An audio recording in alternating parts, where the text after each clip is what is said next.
What are your favorite games you played this week in general, or if you're at Dice Tower East, let me know your favorite game that you played at Dice Tower East. How's it going, party people? My name is Daniel Rains, and I am Caravan Dan from Gaming Caravan. Today we're going to be ranking every game I played at Dice Tower East 2025. I was there from day 0, which is Tuesday, all the way to Sunday, closing at like 6 p.m. It was a blast. It was a good time. Played some great games, new games, hot games, games I played before, all the fun stuff. We're going to rank every single one of them the way I rank games, and you'll see how it's going to be right now. We're going to start with a base game, and then we're going to say if the next game is better or worse than, where it fits exactly on that line. So let's go ahead and grab a random game and go first. First of all, we have War Chest. War Chest is a fun game, I would say. It's a nice 1v1 or 2v2 player game. I prefer 1v1. I like chess-like strategy situations. This is a bag building strategy game that's symmetrical. You start with 4 types of warriors. Someone else has 4 other types of warriors, and they're going to battle for area control. If you have 6 points of the field at the same time, you immediately win the game. You both start with 2, and then you can spawn from your bases. You can attack someone else's base. You can attack their things. You can you have to have the identical symbol to fight, move, or control a single unit, or you can just face anything face down to do generic actions like draft a unit or some other things. It's a fun time. You have to remember the pendants of it all, but my base game right now is War Chest. Coming up next to my last game of the convention apparently is Super Kawaii Pets. I played Super Kawaii Pets before. Arcane Wonders actually sent me a copy when they sponsored Caravan Convoy, our annual convention, Florida's Board Game Expo. I played a few times. My cousins love it. My wife enjoys it fairly. I enjoy it more than she does. Personally, I like simple art. It's a decent game. It's a fun, more like a puzzle because there's a right action you can do almost every single time. And it's an activity. You just do something quickly. It's fun. It doesn't take longer than 20-25 minutes for a full 4-player game, as long as you guys are just making your way, crushing it. It's a double recipe fulfillment, as in you draft or you will grab 2 things on your turn, either food, medicine, or love cards, or you can grab animal cards. And animal cards need food, love, and attention depending on what the requirements are. So you're going to fulfill them, make them happy. Every unhappy animal you have in the game is -1 point. And then you're going to also be able to grab homes or beds for them, as in you have a cat, something might be just like you need 1 cat, you can get a small empty box. Or if you have 3 cats, you can get a large empty box for an extra 7 points. The more you can fit inside of 1 bed, the more points you get. It's a fun, simple time. And it's cheap, so it's worth the like $15 that it costs. And I'm going to put that underneath War Chest right now. So we have War Chest, and then we have Super Kawaii Pets right now. Next up, we have a game, one of the only games I bought at the convention was Terrible Quest. Terrible Quest was one of the last games at the convention. I looked at it the entire week, but I wasn't able to grab a copy till the final day on Sunday. Luckily, they're still selling some. It was only $9. It's a fun game where you have to rip the pages. Imagine a roll and write game, but you have to rip the pages to create certain combinations of icons to fulfill certain different kinds of recipes. And that's how you're going to be attacking monsters and attacking the boss, getting points. It's a dexterity game, and I do enjoy a fair amount of dexterity games personally. So we're going to put this in between War Chest and Super Kawaii Pets, and that's going to be the order. So it's going to be War Chest, Terrible Quest, and Super Kawaii Pets. Next, we have the first game of Wednesday this year. It's a game called Far Away. I heard about it from some people, but some guy in my group at Skill talks about this game relentlessly, even though I don't really understand why, or I didn't at first. It is a straight drafting game where you can control how fast you go by what number you put down and put into your tableau. It could be a little mind-melting for the first time you play for like a simple game, but it is an enjoyable activity, a game to play while you're at it. I think Pandasaurus made this game, and they're really good at making affordable, small box, entertaining games. This wasn't like sea salt and paper. I like that game a lot for how simple it is. But I'm going to put this in between Terrible Quest and Super Kawaii Pets. Next up, we have Soda Jerk. Now, I saw a post, I believe it's from Chris Yee, who was the designer of this game. And when I saw that he had a game coming out by Allplay that's with a soda theme, I knew I was going to buy it. Pretty much instantaneously, just because the art was cute. I'm a fanatic for anything soda related. There's a lot of coffee themed games. There's not any soda themed games almost whatsoever. Few that don't have the same type of production value and quality that coffee games generically have. And And it was just a huge benefit. That was only $9. That was like an instant grab when I heard the price and played it. Also, it's a new upcoming game. You know, support Chrissy a little bit, support Allplay, which is a great company. Soda Jerk was an enjoyable game, which is almost vegetable stock-like, but you can control a lot more of it. So if you don't like vegetable stock, you might not like this game. But this game gives you a lot more control in a lot of regards. I heard that there's a lot of player interaction based on the shared board space. And I think this game I wouldn't play with less than 3 people. This isn't necessary. You need 3 people for this game, in my opinion. It plays 3 to 4, I believe. But using a shared space, there's 5 markets, which are the 5 different soda flavors. You all have fruits in your hands with a value of 1, 2, or 3 on them. Depending on what you play down, if you put 3 strawberry on the strawberry section, then strawberries will be worth 3 at the end of the game. So if you match symbols, it's a positive value at the end of the game. However, or positive value for the cards in your hand at the end of the game. However, if you put 3 strawberry on the melon section, now melons will be worth -3. So if it doesn't match, it's negative points at the end of the game. And you're going to do that to try to get the most amount of points in your hand possible. There's a few different end game conditions. I'll do a review of this game later. But this was an entertaining game. So I'm going to put this in between Terrible Quest and Far Away. And the only reason it's in between Terrible Quest and Far Away, I think it's as enjoyable of a game as Terrible Quest. I just don't think... I think Terrible Quest was a unique enough mechanism to be added to my collection for the exact same price. And one of the main highlights of this game is you can pull a game off a shelf and say, I have a game I guarantee you've never seen this mechanics before. It's not that it doesn't exist, it's that it doesn't exist in streamlined nature. Maybe it is the first game that exists. I doubt it, just because, you know, nothing's new under the sun type situation. But Terrible Quest is very innovative, in my opinion. I'd like to see that being used more. I might design a game with something like that one day. Who knows? But yeah, that's why Terrible Jerk is technically above... Or, sorry, Terrible Quest is technically above Soda Jerk. Next up, we have Ruins, which everyone was obsessed with at Dice Tower East. I think almost everyone in my group bought a copy of the game, which is crazy because we all play together. With the deluxe upgrades for only like $24. It was a great price. It's a good game. I did enjoy the game a good amount. It's a unique... I don't think the theme mattered too much for that game. It's more so almost tacked on. Another all-play game for the record. And... yeah, it was cool. The fact that you get different cards in your hand, you could build them, but also someone else might get them, but you can claim a couple to get them back in your hands, which helps someone else and helps you a little bit, even though now you start with more cards in your hand. It's cool. We played it incorrectly the first few rounds, we didn't play incorrectly. We played without one rule, and then we found out about 3 or 4 rounds in that if you play the same number, the exact same hand that someone else in front of you played, then you can skip the next person and force them out of the round.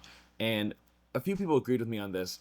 In a game where you can completely force someone out of the round, in a lucky situation type style, if you have no way to defend against it, it just feels bad. And it didn't help too much that the guy in front of me instantaneously said, that's all I'm going to do to Daniel the entire game. And he had a fun time, even though he didn't come close to winning, because all his focus was, quite literally, he said he only wanted to force me out. And I don't think that's his fault. I think if a game allows you to do something like that, it is not that much fun of a game for me. I don't like the fact that that was even an option, or close to a viable strategy.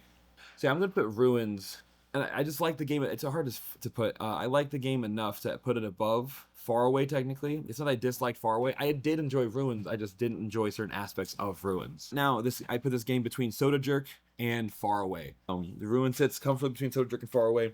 It's about tied with Far Away. I didn't mesh well with Far Away, and up until that one skipping rule, I feel like if I played at a nicer table, it might not have mattered nearly as much. But next up we have, I don't know how this is happening, we have another game by Allplay called Waddle. And Waddle was an adorable area control game. I have never seen an area control game that cute or like simple either. It's very efficient with its gameplay. It's very simple to play. I think it's a game that technically my dad could even play without really knowing how to play, though. It's not a game you have to think too hard about in. It's a game where and the theme's really cute. Penguins. Penguins are a fantastic theme. It is now my favorite penguin themed game, I can say that much. So let me see where it's going to go. It's above Far Away. It's above Ruins. I think technically it is above Soda Jerk and above Terrible Quest. But because of the light nature of the game, I'm going to put it below War Chest. I'm surprised War Chest is still like top of where it's at right now.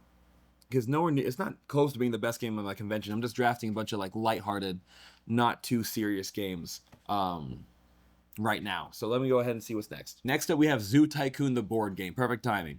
I can say right now, Zoo Tycoon, the board game might be the best game I've played the entire convention. The teach was 2 hours straight. Thank you so much, Anne, for teaching that game. A random person online taught us this game. They spent like a week or 2 creating the teach for it. It was a very difficult teach, very difficult game to teach. This person has a master's degree in education. It took them 2 hours straight of nonstop talking. to teach this game. We had a 5-minute bathroom break, so I would say maybe an hour and 50 minutes of nonstop talking to give her time to breathe and like look through the rule book for like this one thing I asked very specifically prematurely. And the game took 4 hours to play, so it was a 6-hour experience. We sat down at 1 p.m. for the teach. We got out of the table about 7 p.m. to teach.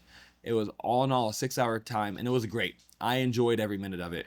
If you have a bad teacher for that, I can see that game being very frustrating and very bad because some things might not have been explained as properly as it should have been. We played with a read of rules, which basically fixed some aspects of the game and clarified some other aspects of the game that were not elaborated on previously. But yeah, so that was Zoo Tycoon the board game was really fun. I would say 3 players was great. I wouldn't play it with less than 3, and I wouldn't play with more than 3. 3 was like the exact play count necessary. The fact that the options for grabbing animals, which is your worker placement actions, don't increase or decrease based on player count is absurd. And also the fact that they add 80 different species in the expansion makes no sense because I don't even know where you'd put them. I don't even know how I could teach the game in less than 90 minutes or less than 2 hours. That's insane.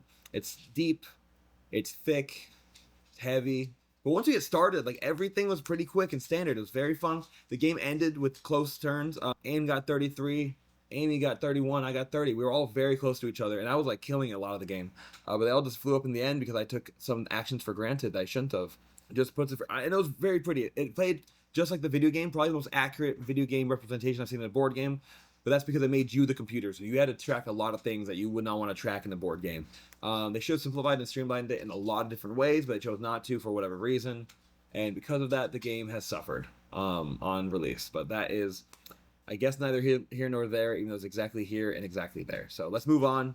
Zoo Tycoon's number 1 for the games I've played so far this convention on this list. Next up, we're talking about another 1v1-esque game. I played a few of these this week, I'm now realizing. And it's called Toy Battle. Toy Battle is a game that I was interested in based on hearing it. And I looked at the art, and it was very Toy Story-esque, Clash Royale, Clash of Clans-esque. I thought it was a bit on the nose at first, but when I started playing, I'm like, oh no, this is a very simple game. The abilities aren't confusing, very easy. I feel like there needs to be 2 player references. Maybe there were, but we only saw 1 in the box when we opened it.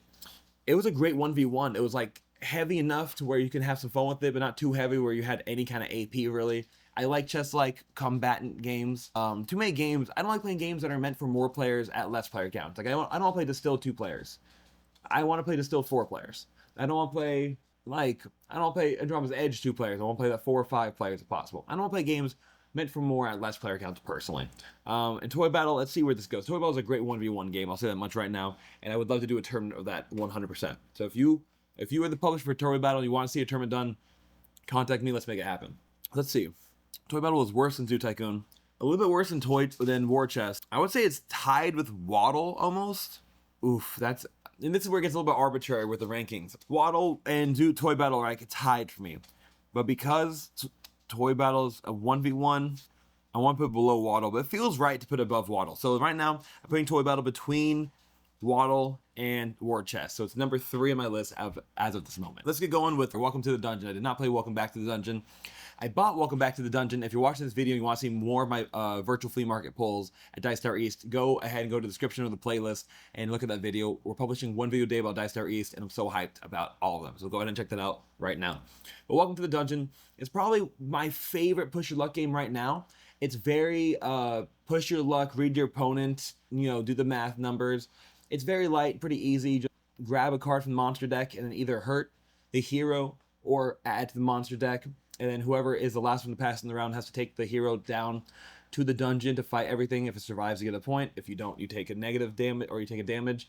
If you take 2 damages, you're out of the game. If you win twice, you win the game. Very simple, pretty cool. I'd like to make a game like that myself personally. I think it's very, very quick. I think it's fun. I think it's replayable based on both players, and the amount of heroes they have in the game is pretty cool to see. So I'm gonna put Welcome Back to the Dungeon. It's funny because this is a good game, but I'm gonna put it. I feel like it's equal to Soda Jerk, but I've played it for so long. I'm gonna put it a little bit below Soda Jerk. Soda Jerk right now, I think, has more replayability just based on the fact that it's based on fully on the people. And Welcome Back to the Dungeon can be about the cards that you draw. Or Welcome Back to the Dungeon in between Soda Jerk and Ruins for this moment, and move on. Now next up we have Moon Rollers. As I've told everyone a million times, I am an IP guy. I love IPs of things I like, and Moonrakers is a great game. If you haven't played Moonrakers by IV Studios, you need to check that out right now. It was one of my most played games of 2023, 2024, until it was stolen from me in December 2024 at one of my free events, which is such a shame, but it's my Kickstarter edition too. Whatever. It's neither here nor there. Moon Rollers is a dice version of Moonrakers. Now, it might sound fun, it might sound interesting, it plays up to 5 players, but it's too simple, and turns take a little bit too long, and you're playing in any kind of player count above like 2 or 3, then it surely drags. I'll say that much. It drags a bit. My group was kind of just waiting for it to end after a bit, and we're all kind of let one guy win, except me. I didn't let him win, but I didn't stop him from ending the game when he had the most amount of points by far. Moon Rollers was a disappointment in my opinion. We played the Onyx edition as well, so if you spent $100 for the game, hope you enjoy it. I'm gonna put Moon Rollers right above Super Kawaii Pets, so it's gonna be in between Super Kawaii Pets and Far Away. So second worst of the con so far. And let's get going. Now, this game was the Dodos riding dinos of the con this year. This is a Hot Streak we're talking about.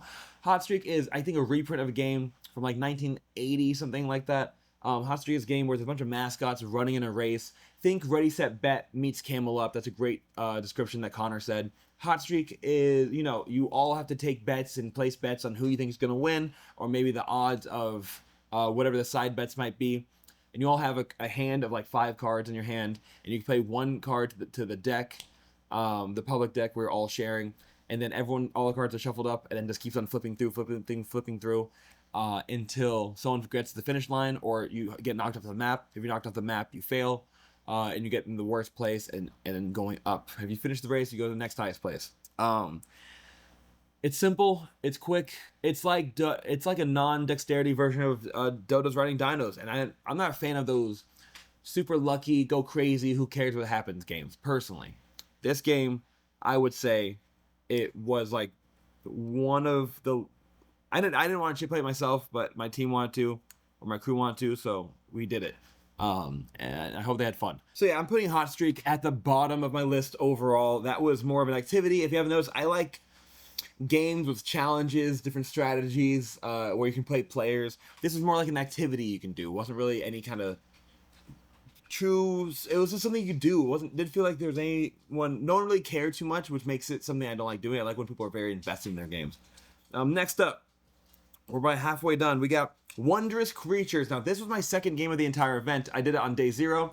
Thank God I was asking people like, hey, I want to play Wondrous Creatures. I was talking to people I knew. Shout out to the collective squad through and through. You guys are amazing, the people who play there. They set me up. They said, hey, there's a guy who has the game. If he's here, I'll keep you posted. And I ran into him. Dave taught me the game. I played with Dave, Frank, and Card. They were such cool people through and through. I very much appreciate hanging out with all of them and the time that we spent together. I wish I ran into them more in the convention, but I did get to have that like 2-hour something game with them. The game was not difficult. It was probably the longest midweight game I've ever played. It was 2 hours flat, 2:30 with Teach probably. If I had the Pokemon IP on there, I think the game would be rated a half point higher, as again, I'm a video game IP fanatic.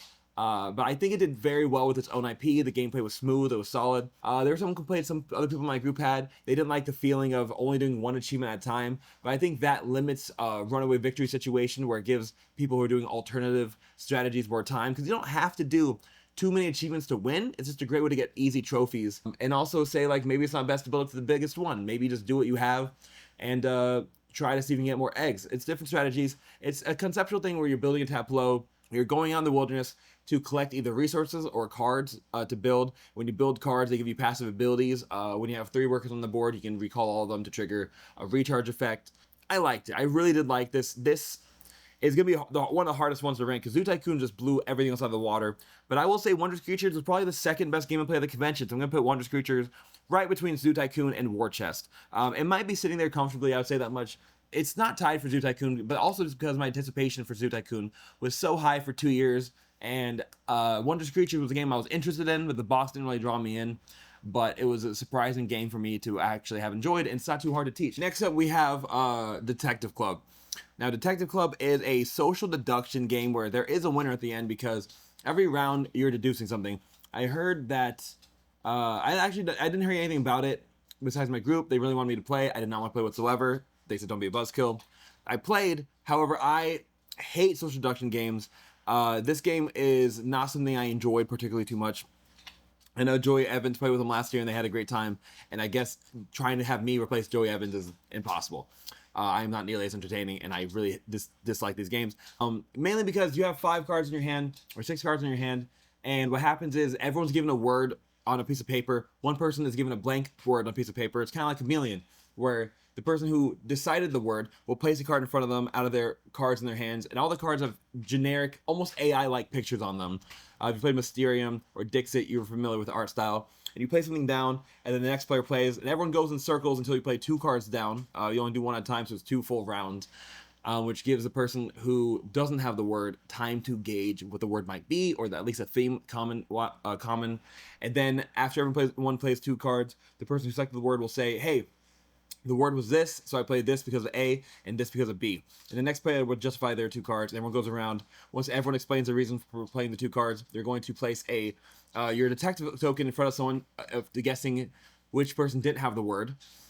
And it's one of those games where, like, it is kind of social deduction. I don't like social deduction because it's one of those things where you can't control it. You can't, if you are guessed often, regardless. Like, I'm a person who's guessed regardless, no matter what they do in a game.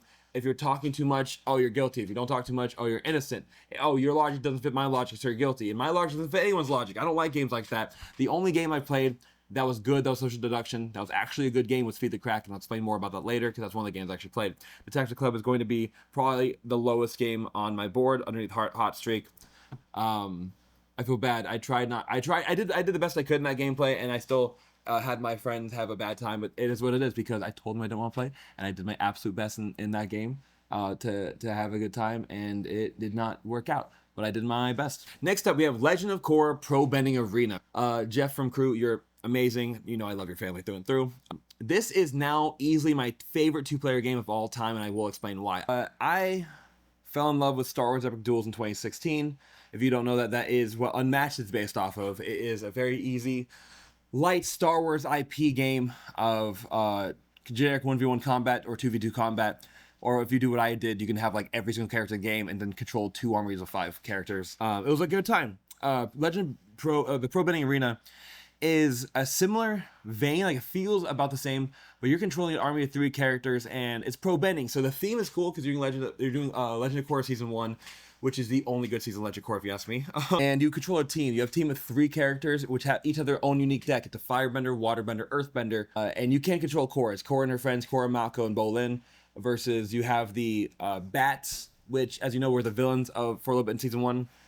You have the Kickstarter edition like I do. You actually also have 10 other teams, including Unalak, the Combustion Bender, I forgot the name of her, but the Earthbender Queen, all those cool people, and a bunch of other teams. It was a fun, because it's a deck builder. It's a time-based thing. There's a little wonkiness with the dice. I wish it didn't have any dice in there.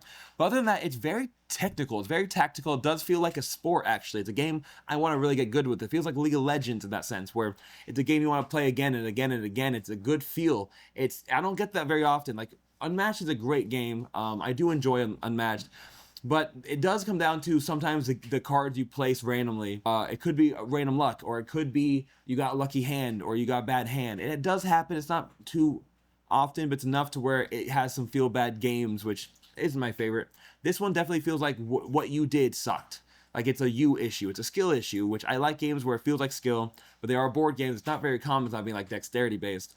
Or being like hardcore Euros. This was a great 1v1 brawler feel, where you're knocking the other person off the map, or you're trying to get in their zone by the end of the game. And this had very tight feels, very satisfying combos, blocking, and again, the IP helps a lot. You know, I collect this game for the IP. The fact that it's a great game is just a bonus. And I'll say this much. I liked it so much, there's a shot it is the best game of the convention. I'm not gonna lie. I have no idea where to put this. It's either gonna be 1 or 2. And I think just because I'm going to put it at number 2. Zoo Tycoon was such a satisfying game and such a memorable game. I think the overall experience was legendary, and the Legend of Korra experience will be a good story, but I don't think there's a better story than the Zoo Tycoon game. And the games were neck and neck. Zoo Tycoon was a great feel of building a zoo, another video game IP, and Legend of Korra Pro Bending Arena was like an uncontested 2-player game. Oh, that was a close... I was like 3 miles away. And anyway, so we have Legend of Korra Pro Bending Arena at number 2 now. Moving on. All right, this next game I have played before. I do own. I would love the expansions for. This is Canvas. Canvas was a game that we played at the event. If you don't know it, it is a card builder game where you're creating art to fulfill. You're creating art by drafting attribute cards in a similar vein of Century Spice Road, where you're going to get the first card for free or pay 1 card for every card you skip down the line. Then when you have at least 3 cards, you're going to put them together to build a painting that fulfills the top recipes as much as possible. There are 5 recipes as well as possibly other silver recipes. It's an easy, quick, like 45-minute game that makes very pretty pictures. So at the very least, even if you don't win, you feel like you made something, which is always a good feeling in a game where you don't have to win to have fun or feel like you accomplished something. And playing with the acrylic stands or the acrylic tiles as well as the wooden stands did amplify the gameplay, in my opinion. Canvas is a good game, but it's not like an amazing game as a base game. Maybe the expansions make it great, but because I played it before, it wasn't like new to me. It's gonna rank a little lower than all the other ones did because they're new and they're fresh and they were exciting. So I will put Canvas right between Soda Jerk and Welcome to the Dungeon. Welcome to the Dungeon. Just because Welcome to the Dungeon was a shorter experience, I can't really say was the best because I went easy the first round and I actually kind of tried the second round, but Connor won both rounds back to back, so the game ended within 10 minutes. I'm not even joking. With Teach, maybe 15. Now next up we have Feed the Kraken. Back to what I said I was going to talk about for social deduction. Feed the Kraken is the only social deduction game I have ever enjoyed. Like, not enjoyed for a social deduction game. This is the first game I will say is a good game, even if you don't like social deduction games. I've heard about some other games, and we played them, and no. The only other social deduction game that I enjoyed was Werewords, but the only reason for that is because you're not really focused on the social deduction aspect unless you are the werewolf, which only happens 1 in every, 10 times, maybe. So you don't have to focus on the whole social deduction aspect, you just play the game as intended. Feed the Kraken is a game that is through and through social deduction. You have to keep that in mind the entire game, but there were 3 teams, which people said feels like Secret Hitler. I think Secret Hitler is a different category altogether. The only similarity with this was the fact there are 3 teams. I think being the cult leader would be a very interesting experience. I'd love to try. Being a pirate or a sailor, it's nice that you don't have to hide your team affiliation. Because most social deduction, you want to hide who you are, hide where you're going, what you're trying to do. But in this one, you kind of want it known that you're a sailor. You kind of want it known that you're a sailor. You want people to be aware of the fact of what you are to gain trust. But sometimes by saying stuff, people won't believe you. So it's 50-50 on whether or not they'll agree with you or not. This was fun. I won my first game. We barely won. 3 of us out of the 7 of us won because there's 3 sailors. I believe there's 3 sailors, 3 pirates, and then 1 cult leader. But overall, great game. I would love to play again. Ranking this would be pretty high. I think it's actually as high as War Chest toy battle situation. Yeah, I would say Feed the Kraken was better than War Chest. So I feel actually Feed the Kraken's number 4. A social deduction game being that high on my list means a lot, actually. So that is Feed the Kraken. Next up, we have a game I've been searching for years for, Guards of Atlantis 2. Guards of Atlantis 2 is a very interesting MOBA-like game. If you like League of Legends, if you like Dota, if you like whatever the heck Battle.net's MOBA was, if you like the MOBA and you like board games, you want to look into some stuff like God Tier, or God Tier, Sky Tier, and now Guards of Atlantis. Guards of Atlantis 1 apparently wasn't nearly as fun as Guards of Atlantis 2.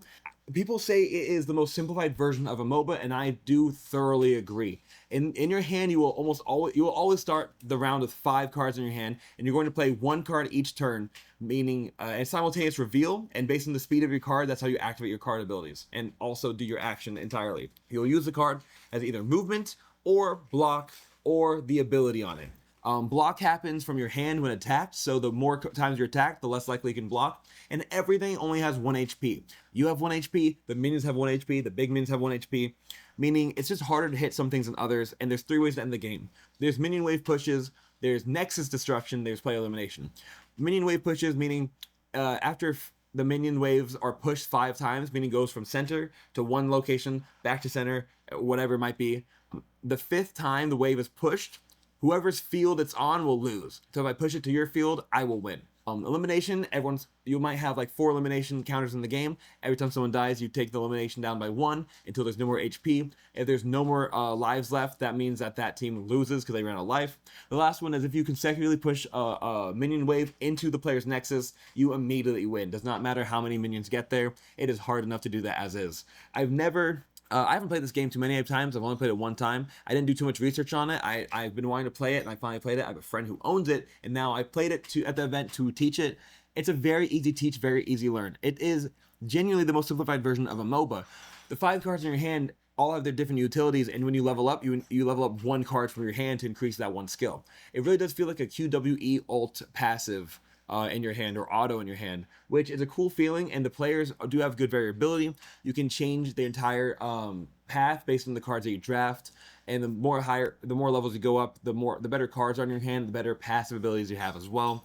I only did a 2v2, but I saw someone do a 5v5 the other day, and they were almost all new players, and they had a great time, but it did last like 4 hours.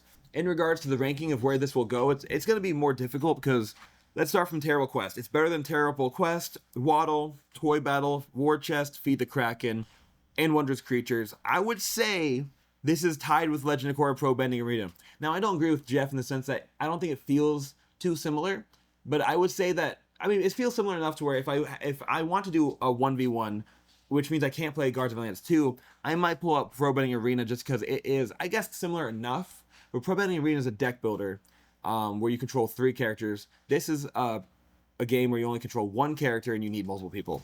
So I would say based on that one aspect alone, it's lower than Pro Bending Arena, but higher than Wondrous Creatures. There you go. And that is Guards of Atlantis 2. Now we're down to the last 2 games I'm going to choose, and they're both Allplay games, funnily enough. I'll go do Mindspace, which is the first game I played at the convention where Lisa taught me this. Thank you so much for teaching me this, Lisa. Mindspace is a game I've had for a long time, and I had it in my box for the markers alone, because I have my own roll and write, and that one is a roll and write where you need markers. The rulebook was short enough, but there's a lot of scoring conditions in that game. It's a very fun public space roll and write where you only can have 5 people playing because I only provide 5 player mats. But technically, it's one of those games where if you have 1 million player in that mats, 1 million people can play at once if they can see the board. It is a very nice polyamino roll and write that fits in the small box. I don't like the upgrade the upgrade dice kind of suck in the sense I don't like the tactile feel. I like nice, smooth looking dice. These were bumpy like a brain, which is the whole point because Mindspace is you're like organizing the thoughts in your brain, stuff like that. I thought that the texture on the dice in brain form felt kind of weird to me. But I got the game for $1. So what am I going to do? Not use the upgrade dice? They didn't come with any other dice. And what am I going to do? Complain about $25 dice, whatever? Mindspace might be one of my favorite Allplay games of all time. I do like what they did with that game. I want to see more of that type of game from Allplay with roll and writes that fit in their small box category, but not like their super small box category. So this is going to go, I would say I had more fun with, dang, Allplay games are all like right there in the middle. It's crazy. Because I like this more than Moon Rollers, Ruins, Welcome to the Dungeon, Canvas. I liked it more than Soda Jerk and around the same place as Terrible Quest. So I'd say let's put it between Terrible Quest and Waddle, because I like the simplicity of the area control of Waddle, and I like the Terrible Quest, but honestly, a lot of this can be influenced based on the fact that it is a unpopular mechanic done well. Who knows if it's going to retain the quality and the feel, if it's going to get more popular, but for right now, I would say it fits right around there, where it's a little bit better than Terrible Quest, a little bit worse than Waddle, but I think they're all kind of right there in the grouping in the middle, where it's kind of arbitrary at that point. Last but not least, we have an Allplay game, Money. Now, Money was the only game I wanted from this new Kickstarter of Allplay, but after reading the game, I'm like, oh, this is way too simple.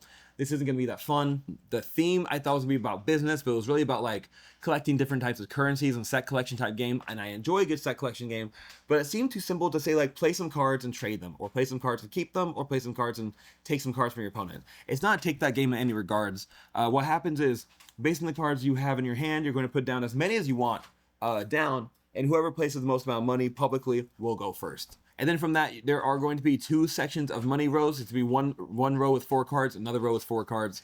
And you can swap. So basically, you can kind of try to increase the amount of money you have from that, or you can collect certain types of cards from your other opponents by saying, I want to swap entire hands with them. Anytime you swap cards, you put them in your hand. And if you have $200 worth of that value in your hand, you score the full face value. If you have 110 to 190 points or dollars of that value, you score negative 100 points plus the value, so always positive. If you have less than $100 worth of any value, you collect 0. So you want to do that. You also want to collect certain currencies of the exact same face value, because you have 3 of a kind, it's another plus on 100. So there's a few things to go for in this game, and I think it was a good game to play with the 5-player count. The upgraded components I don't think were worth it, even though they are pretty meatballs. They just take up space, and we didn't use them for scoring whatsoever. I think it was just clunkier that way. But if you want them, go get them. You know, they're not too expensive, and it's good screen printed meeples you can even use for other games entirely, if that's your point. So last but not least, Money will go where? I would say it's above Canvas. but below Soda Jerk. Yeah, because I don't think that's cool as Terrible Quest or anything like that. But I did think money was right around the Soda Jerk area because Soda Jerk I enjoyed for a similar reason, where depending on the players you play it with, the game has unlimited replayability. Because if you play money with 5 friends from college, or if you play money with 4 family members, you're going to have a different experience based on their background in gaming, what they're thinking, what their comprehension, what they want to do, their goals, what's on the table. There's a lot of variability to that game, and I really do think that the replayability is a huge aspect for me. So I think it is a little wonky to teach the scoring rules to people, so it's a little bit worse than Soda Jerk, because Soda Jerk is just so simple and streamlined, and it's $9, and money is $17 for more complicated scoring and a theme that I didn't care too much about. That's a good fit right there. So that is every single game I played at Dice Tower East. Now let's go ahead and look at the ranking right now. We have at number 1, Zoo Tycoon, the board game. I'm not too surprised. We have number 2, Legend of Korra Pro Betting Arena. Also not surprised. 3, Guards of Atlantis. 2, not surprised. Wondrous Creatures at number 4. Then Feed the Kraken. I am surprised Social Deduction hit that high for me. War Chest, Toy Battle, Waddle, Mindspace, Terrible Quest. At 11, we have Soda Jerk. I'm surprised I scored that low, but I did play some fantastic games this year. I only didn't like maybe 4 games total. So 11, Soda Jerk, 12, Money, 13, Canvas, which I've already played, 14, Welcome to the Dungeon, which I've already played, so it scored lower just because I've played these games before. Number 15, we have Ruins, 16, Faraway, 17, Moon Rollers, 18, Super Kawaii Pets, 19, Hot Streak, and number 20, we have Detective Club. So all in all, that is my ranking for all the games I played at Dice Tower East. If I'm missing one, let me know. If you played a game with me, drop a comment below and say hi. What are your favorite games you played this week in general? Or if you're at Dice Tower East, let me know your favorite game that you played at Dice Tower East. Thank you for watching. Thank you for your time. Make sure to subscribe if you want to see more Dice Tower East content or board game content overall. I have to review all the games behind me, so we have a lot on our plate. And yeah, I'm excited to see what's going forward. Thanks for watching this video. Peace, have a great day. God bless, and I hope to see you at a table soon.